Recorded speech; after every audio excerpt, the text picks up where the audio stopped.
Le requin blanc, c'est l'un des prédateurs les plus reconnus de l'océan, connu pour sa morsure puissante et son corps en forme de torpille.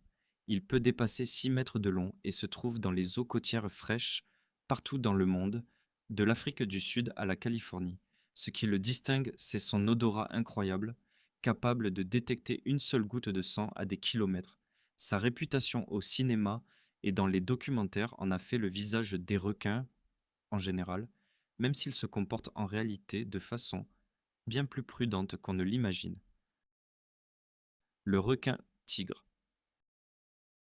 nommé ainsi à cause des rayures sombres qui parcourent son corps, particulièrement visibles chez les jeunes individus, cette espèce est souvent surnommée la poubelle des océans en raison de sa tendance à manger presque n'importe quoi. On a retrouvé dans son estomac des plaques d'immatriculation, des pneus et même des instruments de musique. Le requin-tigre est courant dans les eaux tropicales et subtropicales et il est considéré comme l'une des rares espèces responsables d'un nombre notable d'interactions avec les humains, en grande partie à cause de son comportement alimentaire curieux et opportuniste. Le requin-marteau. Sa caractéristique la plus évidente est sa tête large et aplatie, en forme de marteau, qui écarte largement ses yeux et ses narines.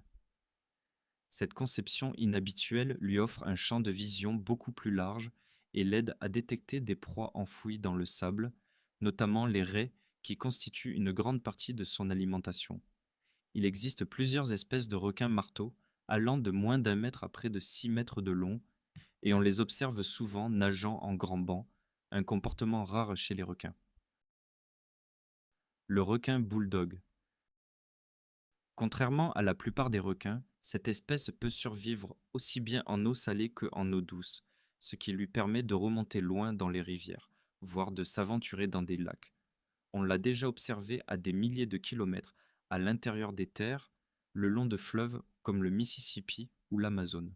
Son corps trapu et sa façon agressive de se nourrir, combinés à son habitude de rester près des côtes en eau peu profonde, font qu'il partage souvent l'espace avec les baigneurs, ce qui explique en partie pourquoi il est considéré comme l'une des espèces les plus dangereuses à croiser.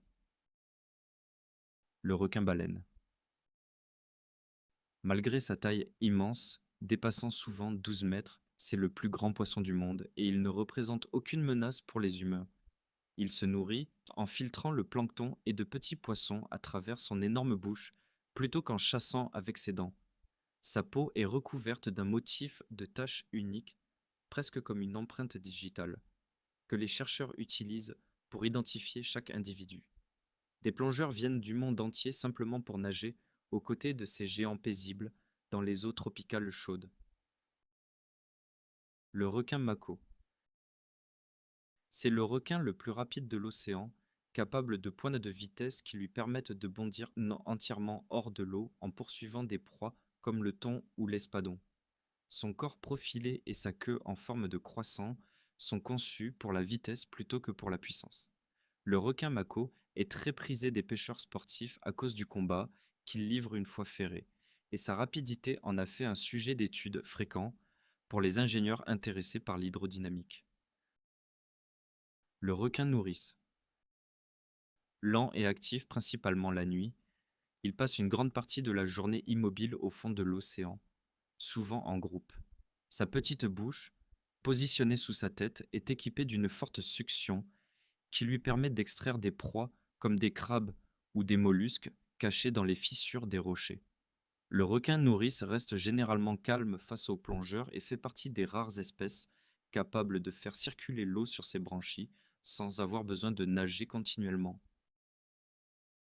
Le requin renard. Sa nageoire caudale est presque aussi longue que le reste de son corps et il l'utilise comme un fouet pour étourdir des bancs de poissons avant de les dévorer. Cette technique de chasse est presque unique dans le règne animal et a été capturée dans des images sous-marines spectaculaires. Le requin renard préfère les eaux plus profondes au large et se reconnaît à ses grands yeux, qui l'aident à voir dans la faible luminosité lorsqu'il chasse à l'aube et au crépuscule. Le requin lutin. Rarement observé par les humains, Cette espèce des grands fonds a une apparence presque irréelle, avec un long museau plat et une mâchoire capable de se projeter en avant pour capturer sa proie en un instant. Il vit dans des eaux sombres, parfois à plus de 1000 mètres de profondeur, ce qui explique pourquoi les rencontres avec des spécimens vivants restent extrêmement rares. Sa peau rose pâle et ses proportions étranges lui ont valu d'être comparé à une créature d'une autre époque, et à certains égards, il s'agit véritablement d'un fossile vivant. Le requin citron, nommé ainsi pour sa teinte de peau jaunâtre qui l'aide à se fondre dans les fonds sablonneux, cette espèce est fréquemment étudiée car elle tolère mieux la captivité et l'observation répétée que beaucoup d'autres requins. Il a tendance à rester dans les eaux côtières peu profondes et les mangroves, notamment comme zone de nurserie pour ses petits. Le requin citron est connu pour sa structure sociale, formant des groupes lâches, un comportement qui a aidé les scientifiques à mieux comprendre l'intelligence et les interactions sociales chez les requins.